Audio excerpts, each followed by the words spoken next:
Southwood Mall will now remove all those tables and arrange the chairs according to our costume contest requirement. Again, for those kids, you can finish that sa bahay nyo. So you can now keep all your painting materials, your Easter painting items. You can put it inside the box and you can bring that sa inyong mga bata. So you can finish that later together with your mommies and daddies or your guardians.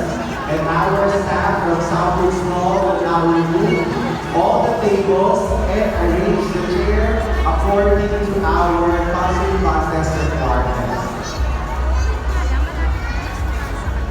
And only the kids o yung mga official contestants natin with numbers ang umuupo sa ating mga chairs. So please give priority to all our contestants.